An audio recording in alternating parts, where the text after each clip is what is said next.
This next clip is a perfect example and illustration as to why politics is soul-sucking and terrible and evil. Definitely evil. So I think this is CNBC. They're going to talk about the internal discussions going on in our government around the COVID vaccines and the COVID treatment. Watch this and then we'll break it down. Hey, Brian, I've learned that the White House is studying whether to temporarily suspend patent protections for vaccines and treatments developed to treat COVID-19 in response to specific requests from South Africa and India, who have lodged a formal request at the World Trade Organization to get access to these medicines. And so far, the issue has been tabled on a global scale, but now I've learned that it's risen to the highest levels within the Biden administration, according to 3 sources familiar with the matter. As recently as Monday of this week, a meeting of deputy-level policymakers convened to discuss the issue, but I'm told by my sources that no decision was reached, although privately, House Speaker Nancy Pelosi, many of the members of her caucus have supported this move behind the scenes, that she has sent a private letter to the White House expressing her own support for pursuing such a move. You can imagine there is fierce debate on either side of this discussion. On one hand, pharmaceutical companies say that this would compromise medical innovation in the future. On the other hand, you have many developing nations who say that they would like access to these medicines, and they argue that wealthier nations are essentially hoarding these medicines that they've developed.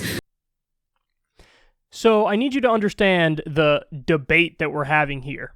The debate is we have COVID-19 vaccines. They've been proven to work to differing degrees depending on which one, you talk about.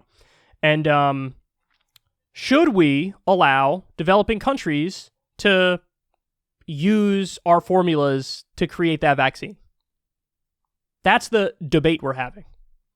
So in other words, the Biden administration is carefully weighing the pro-genocide and anti-genocide position. We have the knowledge and the ability to vaccinate people for COVID-19. And they're saying, should we allow the developing world to vaccinate people for COVID-19? Or if they create vaccines, if they use our formulas, the Moderna formula, the Pfizer formula, whatever, if they create vaccines with that formula, do we allow the pharmaceutical companies to sue and win over, violation of intellectual property rights? And they're not abiding by our patent. We have the patent protection on this formula. They're stealing our formula. They're criminals. This has to stop. That's the debate we're having. Now, they say it was South Africa and India who basically were like, you guys, you got to give us the vaccine. Like, you got to give us the formula, the vaccine. We can mass produce the vaccine. You got to give us the formula for it. And Biden's like, should I do that or should I not do that? Should I doom millions of people to not getting vaccinated and potentially many dying as a result of that, or not? And the only reason, here's the main point, guys, the only reason why this is even a conversation is because Big Pharma bought and owns the U.S. government. Big Pharma has donated to politicians in the Republican Party and the Democratic Party. They donate to corporatists on both sides of the aisle. And so that's why there's a dilemma where some people are struggling with what the right thing to do is in this situation, is because Big Pharma wants to make sure they make profits on this. And if you just give away the formula for the vaccine, they're not going to make as much profits on it. So that's why they're like, I don't know, should I protect my donors, Big Pharma, or should I save millions of people potentially in the developing world? Yeah, that's a tough one. I'm telling you, this shows you how broken politics is and how gross it is and how broken the media is, because you saw the way they phrased it. Like, it's a both sides. Well, there's a lot of vibrant debate around this, and people on both sides. On this side, the pharmaceutical industry says we love genocide, and on the other side, there's a handful of lawmakers who say genocide is bad.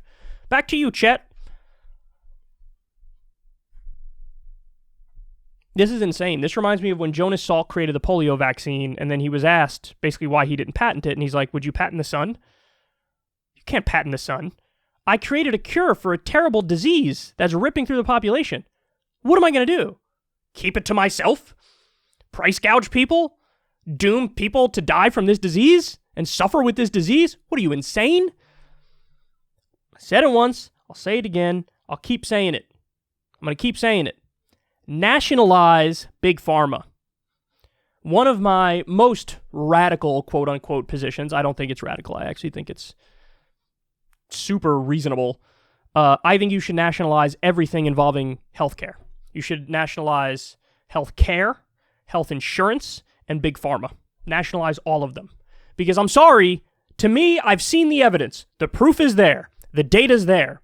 The profit motive in these particular fields is the worst incentive you could ever imagine, and it has devastating consequences. Now, that doesn't mean that I don't think, there's areas where the profit motive is okay. On the contrary, I do think there are plenty of consumer goods. There's plenty of areas where I say, hey, it's fine if you make a profit doing X, Y, or Z. When it comes to anything involving healthcare, it is deeply immoral and unethical, and the system should not allow it.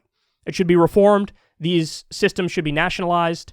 All the pharma companies. I mean, guys, the way it works now in many cases is that you have universities doing the study on various medicines. They create the cures. So tax money funds the cures, the creation of the medicines and the cures, and then Big Pharma swoops in, buys up the intellectual property rights, patents it, and then sells it back to you and price gouges you and makes double profit, and you get charged twice. You were charged upfront when your tax money went to create it, and then they charge you afterwards, price gouge you to get the medicine. Why would we allow that system? We shouldn't allow that system. Big Pharma is a mafia. They provide no actual service.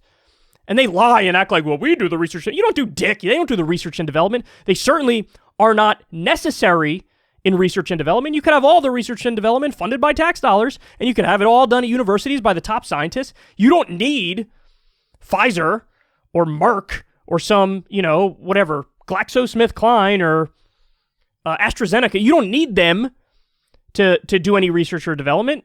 A lot of it is done already with tax money, so why are you allowing a mafia to come in there and price gouge people and be a parasite? Don't allow it. Don't allow it. So if Biden makes the decision to not lift the patent protections and the intellectual property rights, then he's dooming hundreds of thousands or millions of people to die, and he's putting a big middle finger up to the developing world.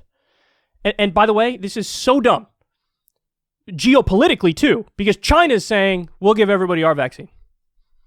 This isn't, of course we're going to give you our vaccine. What, are we going to let you die? That's what we're going to do. We're going to let you die. So China's like, we'll give you the vaccine.